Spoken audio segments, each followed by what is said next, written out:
Hello everyone, welcome to Knowledgist. आज हम बात करने वाले हैं एक न्यूज़ की। ये न्यूज़ क्या है? ये न्यूज़ है एनपीए के रिगार्डिंग। ओके, जैसा कि आपको पता होगा कि एनपीए की जो न्यूज़ होती है वो बहुत इंपॉर्टेंट हो जाती है। ठीक है, किससे? आजकल क्या, काफ़ी समय से ये एक बहुत मेजर प्रॉब्लम चल रही है। उसके रिगार्डिंग हम बात करेंगे कि एनपीए, लगभग large NPA, 80 large NPA accounts जो है वो बैंक्स ट्रांसफ़र करने वाले हैं एनएआरसी को। एनएआरसी क्या है? एनएआरसी को पॉइंट आउट किया गया है और नाम दिया गया है, एक्चुअली ये है बैड बैंक। ठीक है, बैड बैंक का अब एक नेम दे दिया गया एनएआरसी। ठीक है, इसके बारे में डिस्कस करेंगे, जानेंगे कि बैड बैंक को क्या फ़ायदा है इससे, और जो बैंक इसमें ट्रांसफ़र कर रहे हैं बैड बैंक को, उन बैंक्स को क्या फ़ायदा है। ओवरऑल दोनों लोगों को, या दोनों जो एंटिटी है उसको क्या फ़ायदा होने वाला है, कैसे इसके प्रपोजल्स दिए गए और इससे रिलेटेड आपके क्वेश्चंस क्या बनते हैं, ये सारी चीज़ें समझेंगे। चलिए फिर शुरू करते हैं। तो स्वागत करता हूँ मैं सौरभ पांडे। आप मुझे चाहें तो मेरे इंस्टाग्राम पर मुझे फॉलो कर सकते हैं सौरभ पांडे ऑफिशियल से, या फिर आप मुझे Saurabh Pandey official telegram channel पे भी ज्वाइन कर सकते हैं, जहां आपको मेरे हर लेक्चर की पीडीएफ अवेलेबल हो जाएगी। और कुछ बातें आपको बता देता हूं, अगर चाहते हैं कोर्स में इनरोल करना तो knowledges.in पर जाइए और RRB GBO स्केल 2 स्केल 3 में कोर्स को इनरोल कर लीजिए। अगर आप चाहते हैं ऐप से इनरोल करना तो डाउनलोड कीजिए नॉलेजेस ऐप को और कोर्स को इनरोल कर लीजिए और कुछ फ्री वीडियोज़ का लाभ उठा लीजिए। एक और बात आपको बता दूं, ये हमारा ग्रुप है RRB GBO का टारगेट का, आप उसे ज्वाइन कीजिए और हमेशा अपडेट होते रहिए लेटेस्ट वीडियोस की और भी जो कोर्सेज हैं उनके लिए। चलिए नाउ अब हम एक कॉन्सेप्ट समझ लेते हैं सबसे पहले। उससे पहले मैं आपको एक बात बताता हूं, Indian bank association. Okay, Indian bank association आता है 1946 में, इसका एस्टेब्लिशमेंट होता है 1946 में इसका एस्टेब्लिशमेंट होता है। ठीक है, इंडियन बैंक एसोसिएशन का 1946 में एस्टेब्लिशमेंट होता है और एक साल पहले इसने प्रपोज किया कि हमारे यहाँ भी, यानी कि इंडिया में भी बैड बैंक होना चाहिए। ठीक है, बैड बैंक हमारे यहाँ भी का मतलब क्या है? ये जो बैड बैंक है ये ऑलरेडी रन कर रहे हैं कहाँ पर? यूएस में, ठीक है, जर्मनी में, ठीक है, और जापान में, और भी कई कंट्रीज में है। मुख्यतः यूएस में, जर्मनी में, जापान में ये ऑलरेडी बैड बैंक रन कर रहे हैं। ठीक है, तो आईबीए ने, इंडियन बैंक एसोसिएशन ने ये सुझाव गवर्नमेंट को दिया। नाउ इंडियन बैंक एसोसिएशन क्या चीज़ है? इंडियन बैंक एसोसिएशन भारत के लिए जो भी बैंक का मैनेजमेंट होता है, बैंक का मैनेजमेंट ऐसे होना चाहिए, बैंक की वर्किंग कल्चर ऐसे होनी चाहिए। ठीक है, ये सारी चीज़ें इंडियन बैंक एसोसिएशन डिसाइड करता है और सुझाव देता है। ओके, नाउ अब चलते हैं, बैड बैंक होना चाहिए। बैड बैंक कहने का मतलब क्या था आपको? जैसा मैंने बताया, बैड बैंक का मतलब होता है एनपीए। ठीक है, ये एनपीए, स्मॉल सिनॉप्सिस में आपको एनपीए बता देता हूं। जो बैंक लोन देते हैं किसी भी कंपनीज को, उनकी रिकवरी, सपोज कीजिए इसने 100 करोड़ का लोन दिया, इसकी रिकवरी जो है वो 80 करोड़ हुई और 20 करोड़ नहीं हो पाई। ठीक है, तो ये जो 20 करोड़ की रिकवरी है, ऐसा नहीं है कि ये बैंक इसको छोड़ देते हैं, इनको डे बाय डे, समय पे समय रिकवर करने की कोशिश करते हैं। तो ये जो 20 करोड़ होता है ये वो एनपीए मान के चल रहे होते हैं, नॉन परफॉर्मिंग एसेट मान के चल रहे होते हैं। अगर हम बहुत लीगल, मतलब बहुत ही टर्म्स एंड कंडीशंस में जाएंगे तो 90 डेज का इनका टाइम होता है। अगर 90 डेज में ये रिकवर हो गए, मतलब डिफॉल्ट होने के बाद 90 डेज के अंदर ये रिकवर हो गए तो बच जाएंगे। ठीक है, 90 डेज एक तरह से गेस पीरियड होता है। ठीक है, 90 डेज के अंदर रिकवर हो गए तो ठीक, नहीं तो इसको हम एनपीए में डाल देते हैं। एनपीए फिर और आगे पढ़ेंगे। एनपीए जब मैं डिटेल वीडियो आपको बनाऊंगा तो मैं बताऊंगा कि इसमें स्ट्रेस एसेट्स होते हैं, ये सारे स्ट्रेस एसेट्स होते हैं, इनको 3 कैटेगरी में फिर डिवाइड किया जाता है, स्टैंडर्ड, सब स्टैंडर्ड, ये सारी चीज़ें देखेंगे। नाउ अभी यहाँ पर एक स्मॉल सिनॉप्सिस रखते हैं कि बैड लोन या बैड बैंक किस बेसिस पे बन रहा है। तो वही जो एनपीए है उसे हम बैड लोन्स कहते हैं। नाउ इसी के बेसिस पर बैड बैंक तैयार किया जा रहा है। अब थोड़ा डिटेल में समझते हैं कि क्या प्रोसेस होने वाला है। नाउ एक छोटा सा कॉन्सेप्ट लेते हैं। बैंक, सपोज कीजिए बैंक जो है वो लोन देता रहता है बड़ी बड़ी कंपनीज को। ओके, बड़ी बड़ी कंपनीज को बैंक जो है वो लोन देता रहता है। सपोज कीजिए बैंक ने 1000 करोड़ का लोन दिया। ठीक है, अब 1000 करोड़ का लोन देता है और उसमें से उसको सिर्फ 800 करोड़ जो है वो रिकवरी हो पाती है। 200 करोड़ फिर फंस जाता है, रिकवरी नहीं हो पाती, कुछ डिफॉल्ट्स हो जाते हैं, ठीक है, कोई जालसाजी कर देता है। आप तो देख ही रहे हैं आजकल मेहुल चौकसी केस, ओके, किंगफिशर केस आपने देखा ही है, तो विजय माल्या केस, तो ये सारी जो थे क्या है, ये डिफॉल्ट्स हो रहे हैं। डिफॉल्ट्स होते हैं तो सपोज कीजिए 200 करोड़ अभी फंस गया, ठीक है।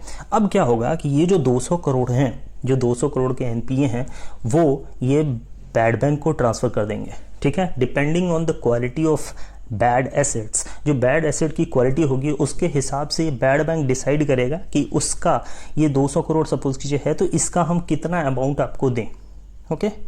यानी कि ये एनपीए जो है वो बैड बैंक इनको परचेज कर लेगा उसके एसेट क्वालिटी के हिसाब से। सपोज कीजिए उसने 100 करोड़ में इसको खरीद लिया, ठीक है, तो 200 करोड़ मिल गए। अब ये जो 200 करोड़ का एनपीए है, इसको 100 करोड़ मिल गया, इसका हिसाब किताब यहाँ खत्म हो गया। नाउ अब ये जो 200 करोड़ का एनपीए है वो अब इन बैंकों से या इन इंस्टीट्यूशन से वसूल करेगा, ठीक है। जब वसूल करेगा तो सपोज कीजिए 200 करोड़ वसूल करने गया और वसूलते वसूलते इसे 150 करोड़ मिले।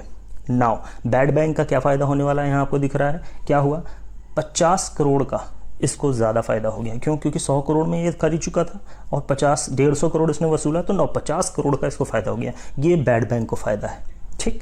नाउ अब पॉइंट आता है कि बैड बैंक का तो फायदा हमको दिख गया डायरेक्ट में, बैंक का क्या फायदा है।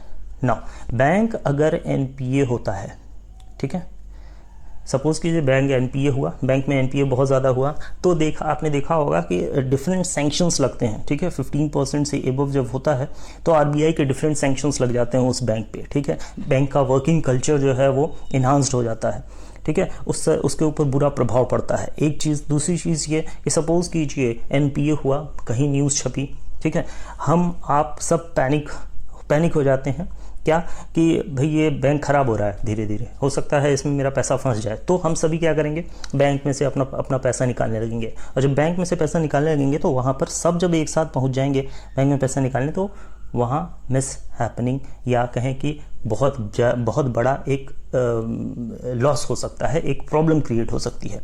ये चीज़ों से बचने के लिए अगर बैंक अपना एनपीए बैड बैंक को दे देता है तो उसके बुक एंट्री से एनपीए बाहर हो जाएगा, या कहें कि उसका एनपीए बहुत कम हो जाएगा और उसकी इमेज जो है, क्रेडिट जो है वो बनी रहेगी। आपको पता होगा कि बैंक जो है वो क्रेडिट पे ही चलते हैं, ठीक है। अगर बैंक की साख अच्छी है, आपने देखा होगा कई बार न्यूज़ आता है कि बैंक की साख अच्छी होनी चाहिए ताकि लोगों का जो विश्वास है बैंक पर वो बना रहे। दैट्स वाई बैंक का क्रेडिट अच्छा होना चाहिए, और यही बैंक का क्रेडिट अच्छा करने के लिए बैंक अपने एनपीए को बैड बैंक को देगा। क्रेडिट अच्छा होगा तो बैंक का work culture as it is चलता रहेगा। आई होप आपको पूरा कॉन्सेप्ट इन वन वर्ड या कहें कि बहुत थोड़े से समय में समझ में आ गया होगा। चलिए अब थोड़ा कुछ पॉइंट्स की बात कर लेते हैं, जो न्यूज़ आई है उसके बारे में डिस्कस कर लेते हैं। नाउ अभी जो न्यूज़ आई है उसमें ये आया है कि 80 लार्ज एनपीए अकाउंट्स ट्रांसफ़र किए जाने वाले हैं, किसमें, NARCL में। नाउ यहाँ मोस्ट इंपॉर्टेंट पॉइंट आपके लिए क्या है, यहाँ से एक क्वेश्चन आ सकता है कि NARCL का फुल फॉर्म क्या है, that is national asset reconstruction company limited. ये आपके लिए बहुत इंपॉर्टेंट है। एक चीज़ और ध्यान दीजिएगा, कभी ऐसे फुल फॉर्म नहीं पूछेगा डायरेक्ट, उसमें पूछेगा क्या, NARCL दिया और उसमें पूछा कि बताइए हमें कि आर का जो है वो क्या स्टैंड करता है, R stands for, in NARCL R stands for, इस तरह से क्वेश्चन आते हैं। लेकिन आपको पूरा रटा होना चाहिए, national asset reconstruction company limited. These are called bad bank. इसे ही हमने बैड बैंक कहा। बजट 2021-22 में ये डिसाइड किया गया कि हम इसे बैड बैंक को किस नाम से पुकारेंगे, NARCL के नाम से पुकारेंगे। नाउ एनपीए जो 70 से 80 अकाउंट जो हैं वो ट्रांसफर होने वाले हैं बैड बैंक में, तो वो क्या है, वो एक्चुअल में उसमें जो अमाउंट है वो लगभग जो है वो क्या है, मतलब जो एक अकाउंट है वो 500 करोड़ का है, ठीक है। मतलब एनपीए का जो बैड जो लोन है, बैड लोन्स जो हैं वो 500 करोड़ के हैं एक अकाउंट, ठीक है ना। तो उस हिसाब से अगर हम देखें तो जो 500 करोड़ के हैं तो लगभग वो 2 लाख करोड़ होते हैं, ठीक है। यानी कि 2 लाख करोड़ जो है वो बैंक में, बैड बैंक में ट्रांसफ़र किया जाएगा। बैड बैंक नहीं कहेंगे, बैड बैंक तो एक टर्म है, लेकिन वाकई में ये एक अच्छा बैंक है जो सबके एनपीए को खुद पे ले रहा है, ठीक है। चलिए आगे देखते हैं। अब थोड़ा सा टेक्निकल जाते हैं, थोड़ा सा इन डीप साइड जाते हैं कि ये होने कैसे वाला है। तो देखिए NARCL जब खरीदेगा, ठीक है ना, जब भी लोन NARCL बैड लोन्स को NARCL लेगा, परचेज करेगा, जैसा मैंने आपको कॉन्सेप्ट में बताया, तो उसमें क्या होगा कि वो 15% जो भी अग्रीड वैल्यू होगी, जैसे मैंने आपको बताया कि अगर 200 करोड़ का है, 200 करोड़ का बैड लोन था और उसमें जो है वो 100 करोड़ में ले रहा है, तो ये जो अग्रीड वैल्यू हुई 100 करोड़, इसमें वो क्या करेगा, 15% जो है वो क्या करेगा, कैश देगा, ठीक है, और 85% जो है वो गवर्नमेंट गारंटीड सिक्योरिटी देगा, ठीक है, आप समझ पा रहे हैं। नाउ गवर्नमेंट गारंटी सिक्योरिटी जो है वो इन्वोक हो जाएंगी तब जब वो थ्रेशोल्ड वैल्यू के अगेंस्ट लॉस हो जाएगा, ठीक है। आई होप आपको क्लियर हो रहा होगा concept. Now another point, RBI ये कहता है कि जो फ्रॉड लोन्स हैं, okay, wait a minute, okay, loans, RBI ये कहता है जो फ्रॉड लोन्स हैं, fraud loans can not be sold to NARCL।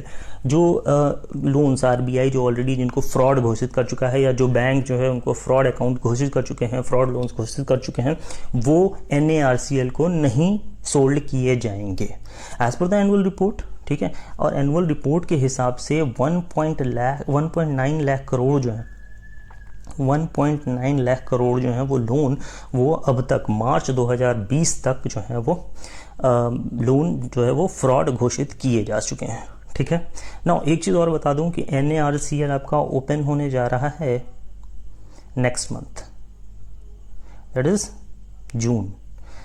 ये भी बहुत इंपॉर्टेंट पॉइंट है, ओके।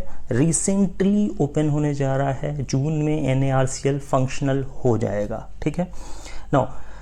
एक आखिरी चीज, ARC का बकायदा सरफासी एक्ट के थ्रू, ARC मतलब एसेट रिकंस्ट्रक्शन कंपनी, ये सरफासी एक्ट के थ्रू इनका जो है वो रूल्स रेगुलेशंस बने हैं और उसके अकॉर्डिंग ये चलेंगे, ठीक है ना। Development of this factor and facilities, और उसी के हिसाब से ये स्मूथ फंक्शनिंग करने वाले हैं।